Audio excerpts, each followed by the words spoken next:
Assalamualaikum warahmatullahi wabarakatuh. Selamat pagi, salam sejahtera bagi kita semua. Perkenalkan, saya Reni Pita Rahmadani dengan NIM A1D12504 dari R004, mahasiswa Program Studi Pendidikan Guru Sekolah Dasar, Fakultas Keguruan dan Ilmu Pendidikan, Universitas Jambi.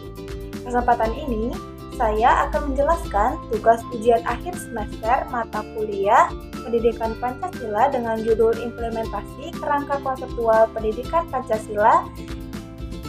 Semoga penjelasan ini dapat memberikan gambaran nyata tentang bagaimana nilai-nilai Pancasila tidak hanya dipelajari, tapi juga dihidupi dalam ruang akademik dan kehidupan sehari-hari. Selamat menyaksikan! Pernahkah kita bertanya, mengapa Pancasila perlu diajarkan? Mengapa nilai-nilai ini harus hidup dalam diri kita? Jawabannya terletak pada kerangka konseptual pendidikan Pancasila. Nah, kerangka ini adalah landasan filosofis, sosiologis, dan yuridis yang menjelaskan mengapa Pancasila menjadi jiwa pendidikan, bagaimana ia membentuk karakter, dan apa tujuan akhirnya, menciptakan manusia Indonesia yang utuh. Mari kita lihat implementasi nyatanya dalam kehidupan kampus kita. Nah, yang pertama itu ada saling berbagi makanan atau makan bersama dengan teman-teman di kampus atau sekolah. Ini adalah implementasi dari sila kedua kemanusiaan yang adil dan beradab. Dalam kerangka konseptual, nilai kemanusiaan bersumber dari landasan sosiologis Pancasila, bahwa kita adalah bangsa yang menjunjung tinggi empati dan kepedulian. Jika kita berbagi, kita sedang mempraktikkan aksiologi Pancasila. Nilai kegunaan dari sila kemanusiaan yang diterjemahkan menjadi tindakan nyata. Pendidikan Pancasila tidak hanya teori di kelas, tapi pengamalan dalam interaksi sehari-hari. Yang kedua itu ada menolong orang yang sedang kesusahan. Nah, aksi sederhana ini merefleksikan sila kelima, yaitu keadilan sosial bagi seluruh rakyat Indonesia.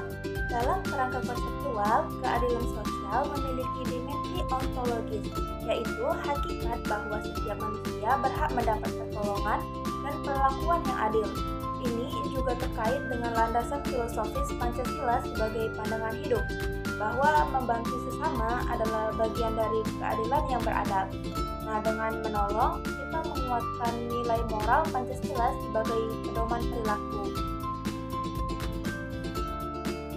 Nah, yang ketiga ada berdiskusi bersama teman. Ini adalah wujud dari sila keempat, kerakyatan, yang dipimpin oleh hikmat kebijaksanaan dalam permusyawaratan perwakilan.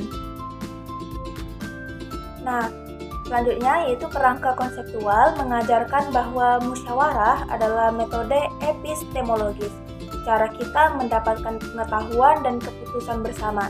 Nah, setiap pendapat dihargai, setiap suara didengar. Ini adalah implementasi nilai demokrasi Pancasila dalam lingkup akademik.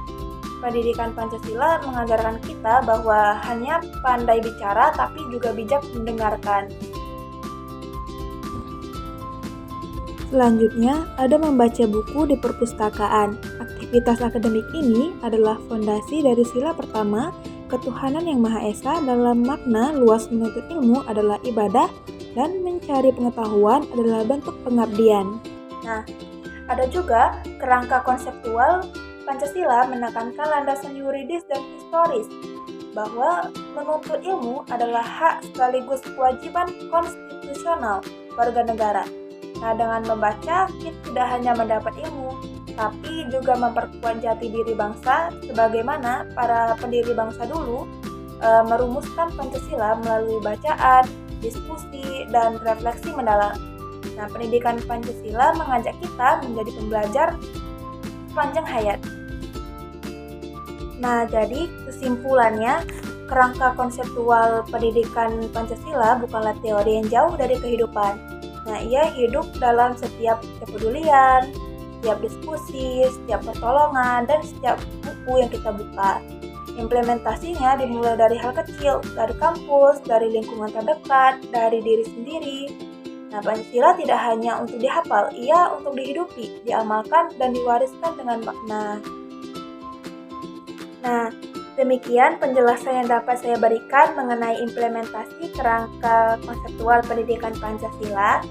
Semoga melalui video ini kita semua dapat mengambil pesan bahwa Pancasila hidup dalam setiap interaksi dan kepedulian kita.